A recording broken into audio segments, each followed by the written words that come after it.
Welcome to KMET 1490 AM ABC News Radio and the Southern California Business Report with Yvette Walker, a show dedicated to highlighting successful Southern California businesses and the people behind them. Welcome and thank you for joining Southern California Business Report on ABC News and Talks, KMET 1490 AM, 98.1 FM, and KMET TV. I'm Yvette Walker, live, blasting our signal from the center of Southern California, serving a population of over 25 million. Get us crystal clear and on demand by downloading the free live streaming app on Google Play and the Apple App Store. As always, a huge shout out to the team. Mitch, Bill, and Sean, I love you guys. And to our special advisory committee, that can be found at www.scbrtalk.com/advisory committee. Click on the link and learn about the incredible leaders doing the work. And as you know, my goal and my mission is to always introduce remarkable leaders. And today I'm absolutely thrilled to introduce Tom Gump, a visionary leader whose Rotary journey radiates service, innovation, and friendship. As a proud member of the Edina Morningside Rotary Club in Minnesota, Tom's commitment to growing Rotary's reach is unwavering. He chairs Rotary International's Membership Growth Committee and has served as aide to the Rotary International president. Soon to be director for Zones 25B and 29, Tom is also shaping the future through the Zone Realignment Committee for the Americas and as co-chair of the 2028 Rotary International Convention in Minneapolis. Together with his wife, Catherine, secretary of the Edina Noon Club, and their son, Andrew, president of the Twins Port Rotaract Club, Tom's family exemplifies Rotary values, having hosted 7 youth exchange students. For Tom, the heart of Rotary is the friendships forged and lives changed. Let's join him in building a more connected, compassionate world. Tom, thank you so much for joining us. Well, thank you so much for having me here today. I am honored. Well, thank you for taking time. It's dinner for you in Minneapolis, and instead of enjoying dinner with your beautiful family, you're here with us today. And so thank you so much for that. And as you know, my first question to each of my guests is to tell us what inspired you, how were you first introduced to Rotary, and what called you to be involved? Well, when I look back when I first tried to join Rotary, it was the service that I saw, the good that was being done in the world. It's that simple. But it's interesting, my journey in Rotary wasn't typical, or at least isn't typical today, I hope. I was back in 1996. I was an assistant district attorney in Gainesville, Georgia. It's just north of Atlanta, about 40 minutes. And I wanted to join Rotary back then, but they had a rule that there could only be one classification for each spot open in their club. And so I was an assistant district attorney, and my boss, she had the law enforcement classification. So I didn't join Rotary for 17 years after that point. And the reason I joined is because the gentleman who's my neighbor lives across the street. We work out together a few times a week, and he kept asking me, and he must have asked 24 times before I actually just said yes, just so he'd stop asking. And I went to the club and just enjoyed all the people there, like-minded people who wanted to do good in the world. And so it taught me a lesson, though, of that. It taught me that you need to be persistent, because sometimes when you're trying to grow Rotary, it might not work or fit in somebody's schedule, so you don't need to give up on them. You just need to find a club that fits for them. So I'm glad it happened that way. Well, it sounds like it was a long journey, having waited 17 years because of the classification barrier, but then also, kind of being revisited by a persistent Rotarian, right? As Rotarians, that's what we're supposed to do, right? When we see a quality person and we know that they have what it takes to be a contributing member, they have the skills and the intellect and the heart of service, this is the perfect place for you. Tom, what was your first experience as a Rotary member, and how did it shape your journey? Well, I think there are so many whys and there's so many things that inspire you to be a part of something. And I'll tell you one short story if you don't mind.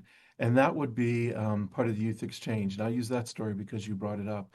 And that is important. We like you said, had 7 long-term youth exchange students who lived with us anywhere from 3 months to a year. And we had one wonderful boy named Paco. And Paco came to live with us when he was 16 years of age. And it was great because we only have one son and he has host daughters and sisters and brothers around the world. When Paco came to live with us, he was happy. He was always smiling. He came from Valencia, Spain, where he was on the national soccer team for his age. So he was the star of the high school team, was always helping out, always asking to help with the dishes or yard work or whatever. So a few weeks after he had been staying with us, I came down and saw him in our sunroom, and he was just sobbing uncontrollably. He could not stop crying, and he couldn't tell me why. So I picked up the phone and I called his mother, Anna, and she had told me that Paco's father had died. Oh my God. Um, yes, it was so heartbreaking. So I said, "Don't worry, Catherine, Andrew, and I will get on a plane with Paco and fly him home." And she said, "No, he's to stay with you for the entire year." And this all has a point. So we flew Anna over here with Paco's younger brother, then 8 years old, and yet younger sister Sarah, who was 6 years old, to our home so they could all be together. And Paco's mother brought my wife Catherine and I to the side of the room and let us know that Paco knew this. Paco's father had died via suicide. Oh my God. Yes, and our teenagers, you have them, I have one. Um, they see the world egocentrically, that their actions affect everything around them. So it was easy for a teenager to blame his father's death on himself because he had moved away. Mm. So that taught me an interesting story because Paco's family was Catholic, like our family's Catholic, and they could not have a ceremony in Spain for them. So we had a ceremony at our church. And I tell you, the night I opened those doors and saw 300 people from all the districts of Rotary all around, I realized that Rotary is not just a club, it's a family. So that's my experience on how I started Rotary. And I'll never forget that. Wow, that is such a moving, heartbreaking, but also beautiful story. And as a Catholic myself, it resonates with me that although the church didn't allow that ceremony, Rotary rallied and supported this family in their darkest hour. My God, what a beautiful showing of Rotary. It makes me so proud to be a Rotarian. And I mean, how do I even move on from that response? But when we first met, Tom, it was at the Rotary Rose Parade decoration of the float out in Baldwin Park here in California. And in our conversation, you mentioned that you were part of the organization there in Chicago, which is the home of Rotary, where Paul Harris first established the first group of professionals to start Rotary. How does this location influence the organization's global vision? Well, we do headquarters in Evanston. So Rotary, the organization that is the operating entity, is a Illinois nonprofit corporation. And then the foundation is a 501(c)(3) tax exempt entity. And being part of that location, it does anchor you in certain ideas that do reflect the work that you do. But our mission statement, Yvette, is we call it our vision statement, is together we see a world where people unite to take action to create lasting change across the globe in our communities and in ourselves. And when we do those things, it doesn't matter if we're doing a water project in Honduras, it doesn't matter if we're picking up trash along the highway. We are making the world, either right here or across the world, a better place. And we're making ourselves better by interacting with those people and learning the things that we do. Absolutely. And just the story that you mentioned about Paco and his mother Anna and the travesty of the father's loss. How is Paco and how are Anna doing today? They're doing great. And it wasn't just that one day. They actually supported us, those Rotarians, throughout the whole year. there's three things that Paco wanted to do. He wanted to learn how to play piano, learn how to snowboard, and he wanted to box. So, so all of those things were able to be done with the help of Rotarians, and them, they took Paco to sporting events, they took him on their vacation. There was actually a gentleman who was about my age whose father had died via suicide also. So Paco was able to share stories with him that he understood that we didn't. Like if he would look out the window and think he saw his father there, something I wouldn't understand as well as my friend John did.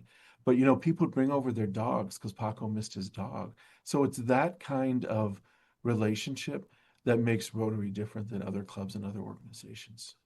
And it really does. And, as a Rotarian myself, I've been a Rotarian for about 10 years now. And that camaraderie, right? That support that you have and that second family, right? And um, being in an environment where people actually care and hearing that story is just, it's so beautiful. It's not surprising, but it is so impactful. And it's, um, just such a beautiful illustration of how Rotary responds, not only to local needs, but to global needs as well. You mentioned earlier that you were previously an assistant DA, and throughout our conversations, you also said that you kind of switched gears and are now in real estate, which is interesting, right? Because as a Rotarian, we bring our skills to complement the projects that we focus on and the goals for the mission. How have you found that your skills in real estate complement your responsibilities in Rotary today? Oh, well, thank you for the question. Having a legal background really helps you out a lot, even in a volunteer capacity. So there's certain things I have to do, especially in my director role.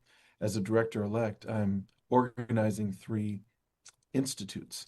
So our next institute in 2026 will be in Cancun. We'll have people from New York, Canada, all the way down through the middle of the US, Chicago, Texas, and Central and some of South America. Well, when you have to negotiate a facilities use agreement that way, or in my position as the chair of the 2028 Rotary International Host Operations Committee, which is the local folks who do the international convention, we'll have 17,000 people from around the Rotary world come to our city. And as part of that, we need to raise funds for the work we need to do and things like that. So I draft assessment agreements between some of the districts who want to help contribute to the cost of the host operations committee. So it comes in handy a lot.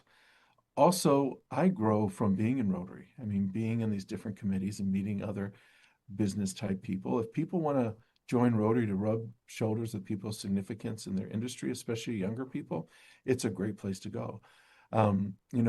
People don't start off being public speakers and being comfortable being interviewed, but Rotary gives you those type of skills. So I'm very Absolutely. lucky to be in it. Yes, right. And then great mentorship opportunities, as you mentioned, especially when you're looking at the next generation, like the Interact and Rotaractors. And we'll come to that in a little bit. But how has your experience as an assistant district governor influenced your leadership in Rotary? Rotary is a great place to develop. And that position, along with being governor and other positions, really has helped me develop. But I think what position in Rotary prepared me the most for being a director is being aide to the Rotary International president. So for the last 2.5 years, I've been the person who is, for lack of a better term, a chief of staff or an advisor to the president. Of course, the president always makes the decisions, but I'm there to bounce things off of. And why that was so important for my development was I was able to audit the various committees in Rotary. We have various committees, finance, audit, membership, and actually seeing as a director, you may sit on one or two committees, but I was able to audit many committee meetings, and that gave me a look under the hood to see how it all works. So that really prepared me well for my next position, which is a Rotary International Director starting in July. My goodness, that is remarkable. So tell us a little bit about what that assistant to the international president was like, the travel, the commitments, the day-to-day, and how do you balance that all with, having a family? hmm Well, it was an amazing experience, and it was really a 2.5 year experience. So during her nominee year, which was a half a year by the time she was selected, it was a lot of orientation meetings, meeting with different staff to learn how Rotary works. We had media relations training, for example.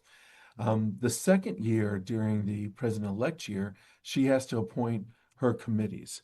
And of course, she gets lots of recommendations from staff and others, and her committee chairs, and the people who are going to train the governors at our International Assembly. And she's got to do a lot of planning. We had a council on legislation, which is once every 3 years. It's our parliament that we hold in downtown Chicago. She had an international convention to prepare for, and those are large events. So the second year is a lot of planning, and you have to live in Evanston if you are in the president's line, international president's line. So I had lots of meetings that year. During her president year, there was a lot more travel. So she would travel around the world, and sometimes I was fortunate enough to go with her. So if we go to Africa, we'd go to 5 different countries. If we go to Europe, we'd go to several different countries. And then one of my big jobs was appointing president's representatives. So we have 535 districts, and they each have a district conference. And the president gets to represent someone to go somewhere to speak on her behalf, because obviously she can't go to every single one because there's only so many trips she can have. So of our 522, there's about half of them who want president's rep. So I would recommend to the president who to send to the Philippines to represent the president, or who to send to Japan. So it was an amazing experience. But I'll tell you, Yvette, the best part were the people that you meet. Quality people like you all over the world. Doesn't matter if you go to Asia, you go to Africa, you go to Europe. There are great people doing great things that just make you feel good about the world. So, And of all of these wonderful experiences and locations, is there one exchange, is there one moment that really resonated with you and really made an impact on you as the assistant Rotary International president? it's a very good question because there are so many good things going on. But if you know, and you know about Rotary, but for your audience, our number one internal priority is growing membership. But our number one external programmatic priority is ending polio, eradicating polio from the face of the earth. It'll be only the second disease that has ever been eradicated. So, you talk to different epidemiologists, and they'll tell you, well, it may be difficult to eradicate polio because there's, you know, fights that are going on. It's only endemic in 2 countries right now, and that's basically the border between Afghanistan and Pakistan. Well, going to Pakistan changed my opinion from being a doubting Thomas, no pun intended, could we ever get it done, to a believer that we will get it done. And it was meeting those frontline workers. 85% of them are women, and they are putting their lives on the line. We've had 42 people martyred while they were giving polio drops, but they put their lives on the line. And you talk to them, they are mothers, and they don't want their children crippled. And then you go to the National Emergency Center in Pakistan where they're tracking all this and doing the samples. And you talk to those chemists and those scientists, and they are excited because it used to take them 5 weeks to track where the disease started. Now it takes them 5 days. Seeing those people doing those jobs makes me realize that we will eventually reach our goal of eradicating polio. Wow, that is just awful to hear. 42 martyrs on the mission to eradicate polio. My goodness. Mhm. And with that, we also know that Rotary has a very strong presence in the Pasadena Tournament of Roses, which is a historic and beautiful event that takes place every year on New Year's Day, with the exception of Sundays. And Rotary is going to have a float again this year. Talk about how that impacts and how that assists in spreading the message of the goals of Rotary today. Well, Rotary does so many good things, but my job in Rotary as head of the committee for Rotary International Membership Committee is to grow Rotary. But we always have to ask ourselves, Yvette, why do we want to grow Rotary? And why we want to grow Rotary is we want to have more hands and hearts to do more good things, more service in the world. So when you go to the Pasadena Rose Bowl Parade, and you know the numbers better than I do, almost as high as your subscribership, the 25 million. But it's just a great way to let people know what Rotary does. And we want people to know what Rotary does so they come and join us, like-minded people who will go with us to Honduras and do those wells, who will help us, feed the hungry. It's funny because when you worship at various places, they'll tell you this is what you need to do. Well, in Rotary, we actually go out and do it. So I love the balance of those two.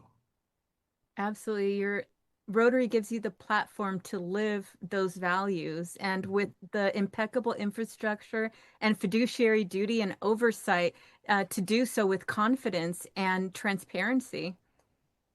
It's wonderful.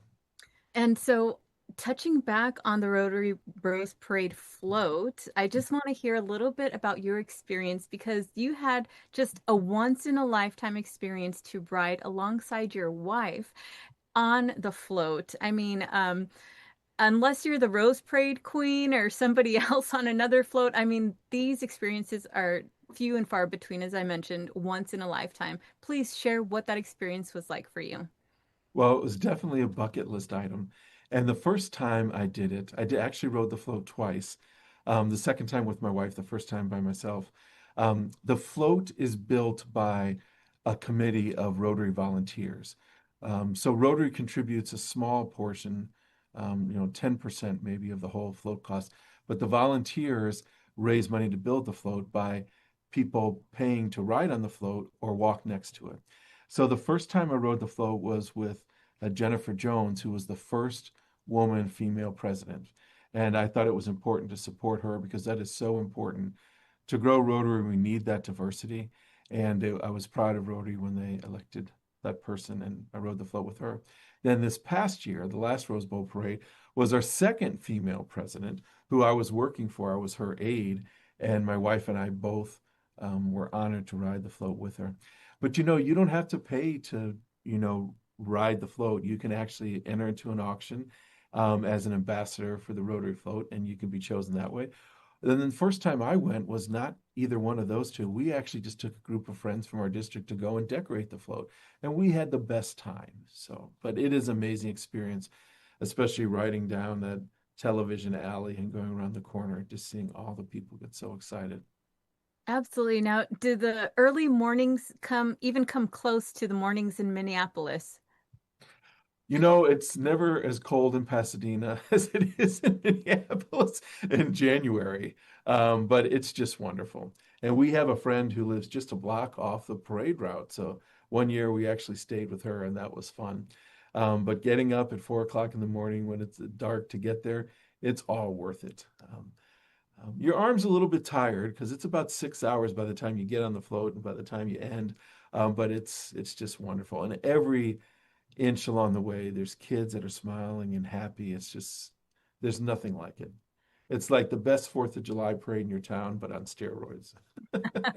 Absolutely. It's such a beautiful tradition. And we're coming close to the day, just a few weeks away, when the Rotary float is going to be, coming down Colorado Boulevard and making that turn.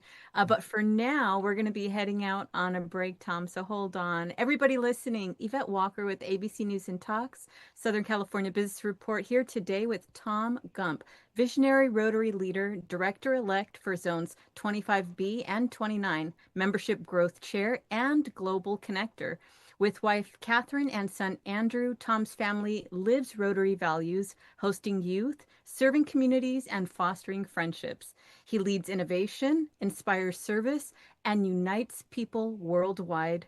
When we return.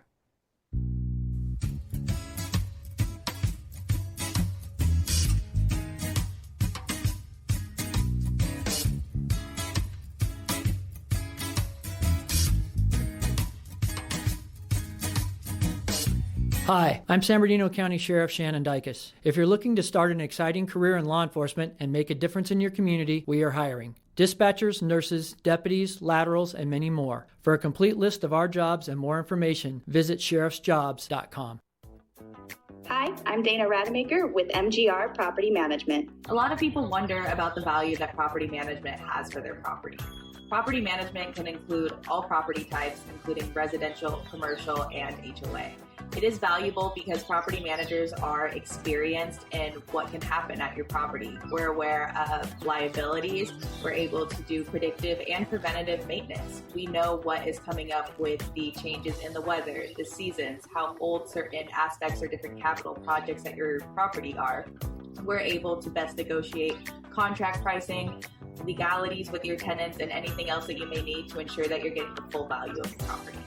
If you're interested in speaking with the representative at MGR Property Management regarding your property management needs, you can visit our website at mgrrealestate.com, or you can call our number at area code 909-581-6600 to be connected with the representative. Cal State San Bernardino is home to the only school of entrepreneurship in California. With globally ranked degree programs, you can start your journey today to become a successful entrepreneur. Learn more and connect at entre.csusb.edu. Ontario International Airport is on to a better way to fly with over 65 daily nonstop flights to more than 20 major destinations and the easiest airport experience in Southern California. Visit flyonto.com/Ontario to learn more about Ontario International Airport today. We are the Empire Strikers, the professional sports team of the Inland Empire. We are a fast-actioned and community-inspired pro indoor soccer team. Our mission is to inspire the Empire. Home games, community events, watch parties, and youth camps are all back. Professional indoor soccer is back. Join us and come watch the greatest show on turf at Toyota Arena or on Twitch. Visit www.theempirestrikers.com for more and any information. The University of Laverne is rated first in California for alumni satisfaction. Learn more about accelerated programs offered online and on campus in Laverne, Irvine, Ontario, Burbank, or College of the Canyons. Visit go.laverne.edu. The University of Laverne. go.laverne.edu. 5-star Etsy favorite with truly unique ingredients. Red wine powder to Korean snow cheese powder, refined and rare. To your personal kitchen to industrial scale. SimplySpiceRubs.com. Elevating every bite. Check out our reviews on Etsy.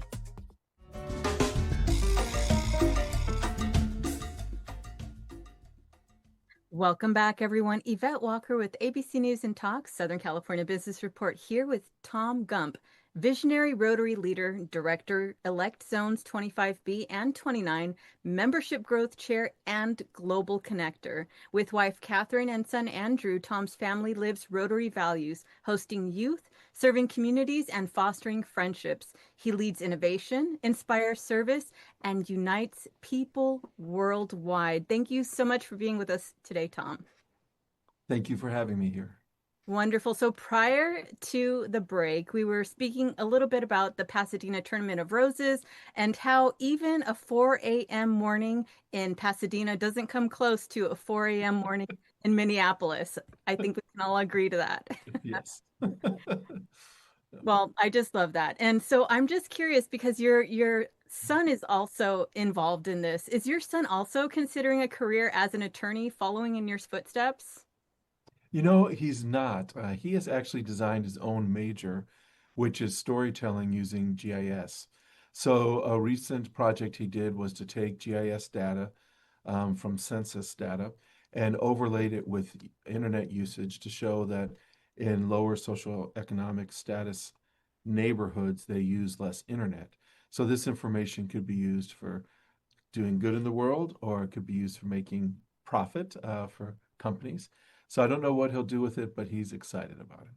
I love that. And so for those that may not be familiar with GIS technology, it basically translates to global imaging satellites that take pictures that track everything from weather patterns to traffic patterns and data usage, tides, ocean tides. I mean, anything and everything we want to know about the Earth as being measured and tracked by these global imaging systems. And sure enough, for those that may be interested or may already know, Esri is basically the founder of this technology, and they're based here in San Bernardino County in Redlands, California, right in our backyard. So just a little bit of trivia I wanted to throw out there, but that is so fascinating. What turned him on to this innovation and to these questions? He's always been a kind spirit. He always wants to help people. He's worked on different political campaigns for individuals he thought could make a difference in the world. And he wants to use his knowledge to help others do good in the world as well. I love that. I love that. So, how does your family, including your son, participate in events like the International Assembly? Well, it's interesting because my family is into Rotary as much as I am. My wife is going to be president of her club in 4 years, so she's always going to her club foundation meetings and her regular meetings. And Andrew has been involved more so in our international conventions. And he actually has had a job at the last couple international conventions doing things like that. But what he's doing at university, second year at his university, and what he's doing is he actually restarted the Rotaract Club that had gone away at his university. And now they have a satellite Rotaract Club. Rotaract is a younger Rotary for people who are under 30 usually. There's no age limit, but that's typically who is involved. So they have 35 members. And when he first started, they were doing service projects, but it would be going to the local zoo and that kind of thing. And he decided, and you were talking about measuring things, he decided that we need to have impact if we're going to do more good in the world. So he's trying to do larger projects. So he and my wife went to a TED Next in Atlanta a few weeks ago, so he can be qualified to host a TED Talk in his city where his university is, Duluth, Minnesota. It's even further north than me and even colder than Minneapolis. So they're planning an event for 500 people, and the volunteers for that event will be local Rotarians and local Rotaractors. So again, Rotary does good in the community, but it does good in ourselves, and he's developing through that nonprofit experience. That is absolutely remarkable. I mean, Rotary in itself is such a wonderful catalyst for growth and service, but to be able to do it as a family, I mean, that is just so remarkable. I love that you're all able to engage in something so meaningful together. What other opportunities do you see for families to engage together in Rotary activities, either together or apart or just sporadically? Because, maybe people think, oh, we all have to work on the same project, or can we work on different projects? What is that dynamic? How can that dynamic look? Well, thank you for asking that question because, every time a book comes out on membership or a show comes out on membership, I read it because I love Rotary so much. I want to share that experience with everyone else. And it's interesting to me because if you look at Rotary, has it developed over the last 125 years, it started out as a business networking group, and then it came into service projects. But a lot of times people see Rotary as owners of business. Some see it as rich, older white men who own their own business, and they get together to listen to speakers and eat lunch. What I have decided was, we do an all-member survey, we do a leadership survey, and what excites people is engagement. So instead of just inviting, I would tell all our Rotarians, you can invite someone to a meeting, but invite them to a service project. We just got done doing Thanksgiving baskets, which is, I'm in the morning club in my town. It meets on Tuesday mornings, and my wife meets on Thursday afternoons. We got together and we made hundreds of meals, packed turkeys and gloves and hats and apple pies and all the fixins. And then we delivered them to the less fortunate folks around town, and the thank you notes we got back, and the excitement when they smell that turkey and the cranberries and all that. Again, doing good in the world, but helping ourselves. Those are the kind of activities we need to engage family members.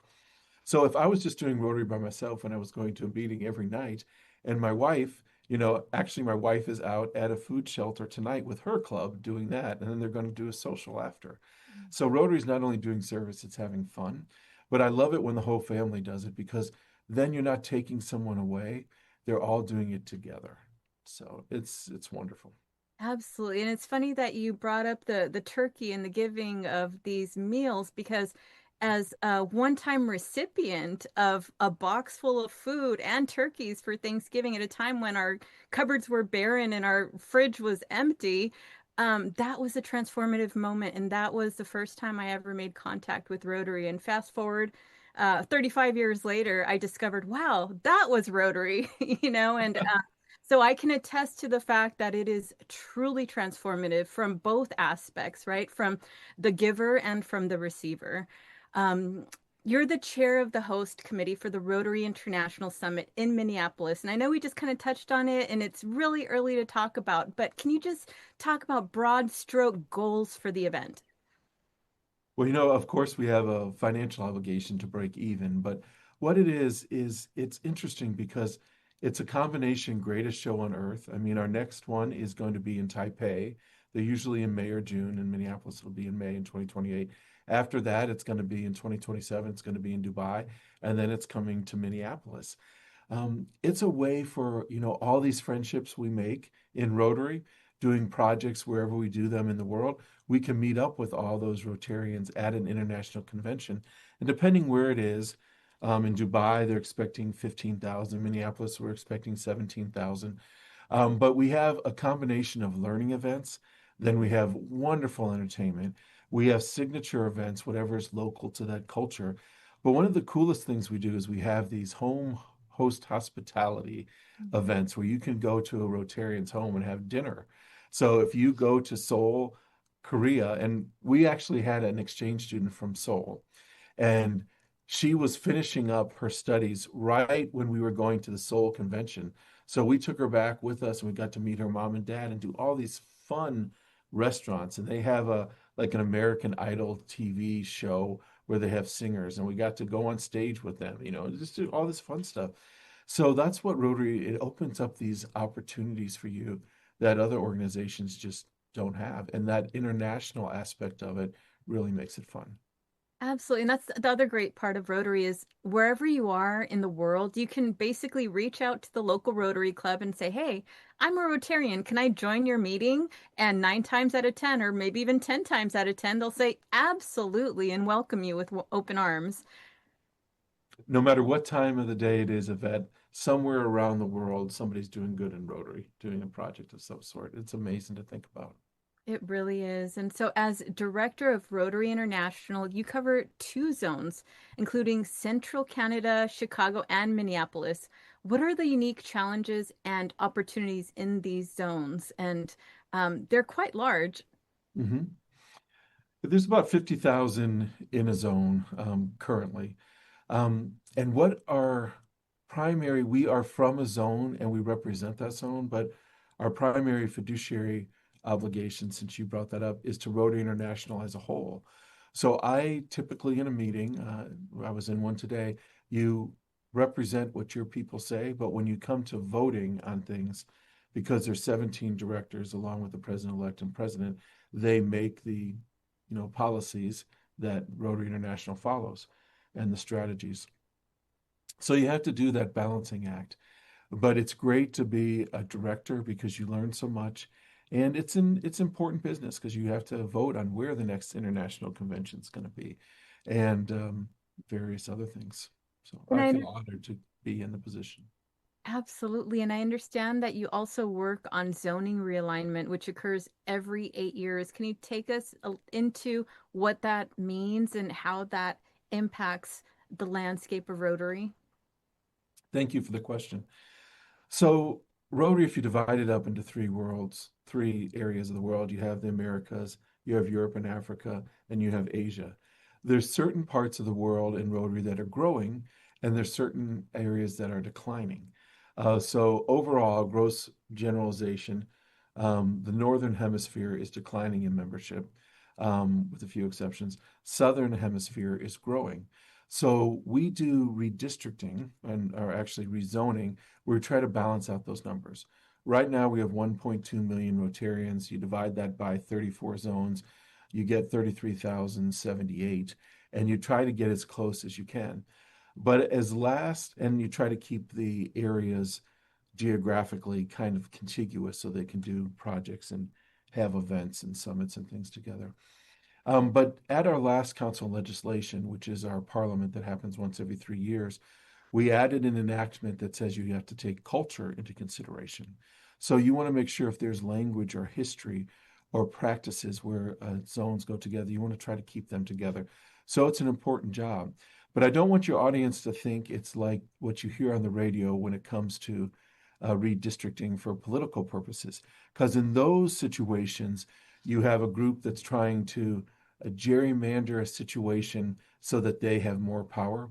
Rotary International, as the directors, we try to make things fair. We have this, as you know, about the four-way test. And the last test is it beneficial to all concerned? So it's not exactly like it is in the political situation. We're doing it for fairness, but we don't.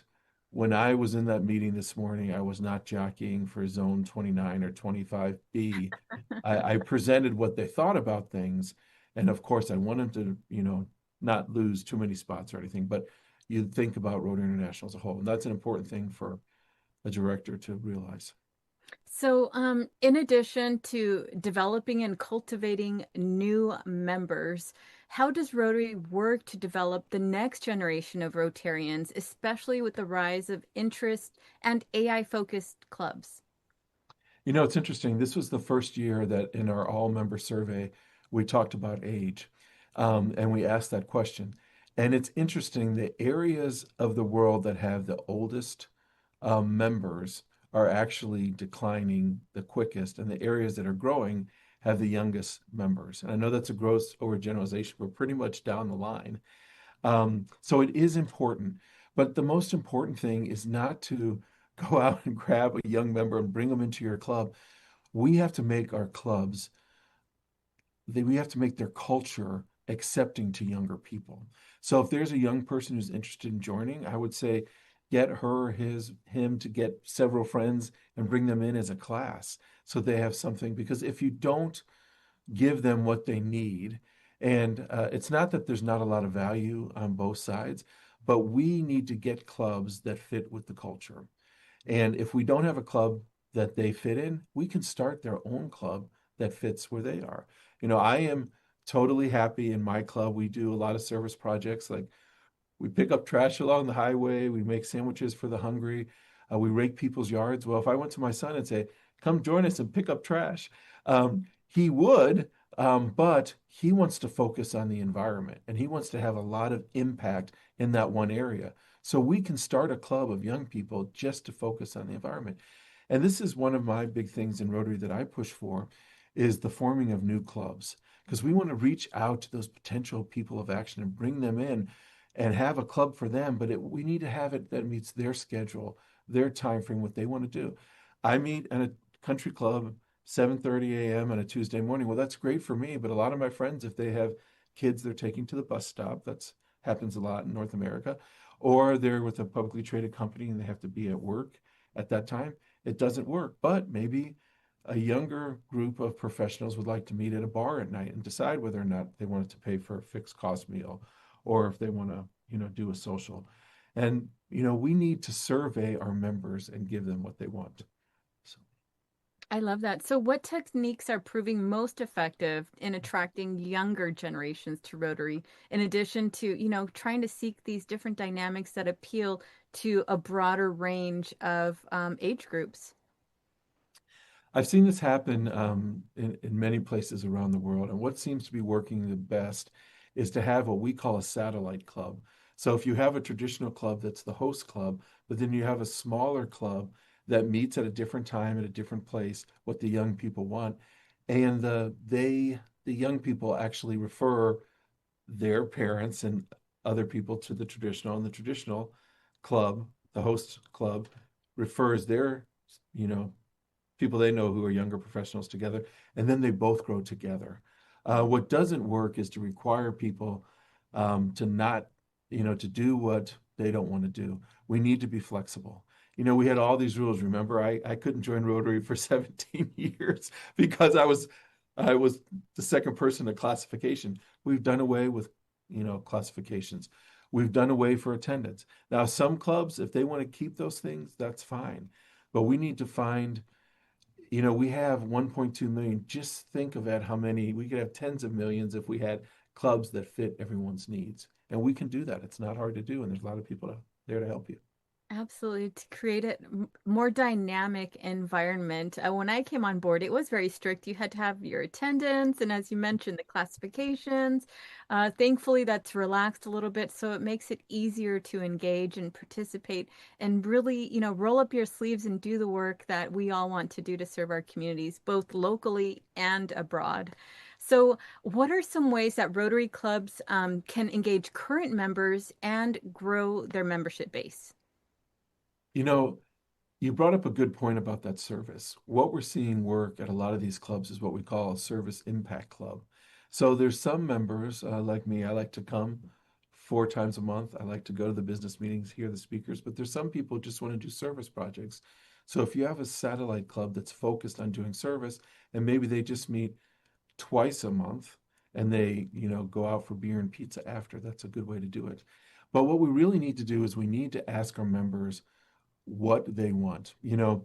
We started seeing in my club a couple years back that some of our members stopped coming to meetings. So we did a survey and we asked them, what kind of socials do you want? What kind of service projects do you want? And what they said is, we want to do work that helps refugees, our new neighbors to our country.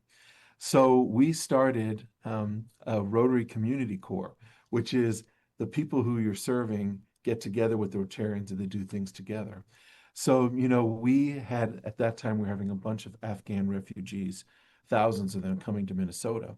So we opened up the community center. We brought 5 clubs together, and every other Saturday we'd meet there.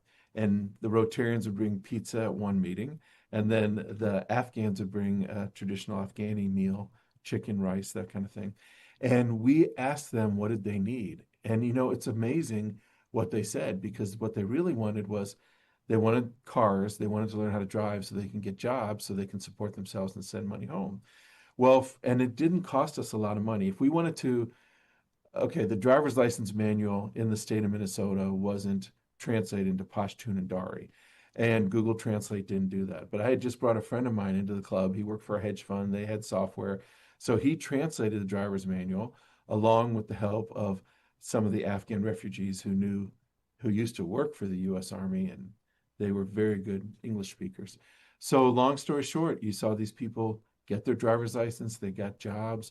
One man who was a translator is now the head of product placement for Toro, saying which kind of yard maintenance equipment goes to where in the world, that kind of thing. But, that doesn't cost any money, and we can do it. But the point is, we had to ask people what they wanted. They wanted to do something different. So we give them what they want. There's buy-in from them. They feel like they belong. So then they stay and they bring in their friends and family. I love that example. So, Tom, can we expect to see you as a Rotary International president? Well, I don't know about that. I'm focused on being the best person I can be as chairperson of the Membership Growth Committee. Then I'll focus on being director, focus on getting through the 2028 Rotary National Convention. I would always love to work for Rotary. If they have a spot for me to do, I would do whatever they need me to do, but I'm not thinking about that right now. So let's think about this. What message do you have for those considering exploring service through Rotary, either through their local clubs to serve locally, abroad, and to explore the vast opportunities that truly exist? They should give it a try, no matter what your interest is. If you like bicycling, we don't have to have a club that eats meals and listens to do. You can have a mountain bike club that grooms the trails. If you want to work on the environment, you can do that.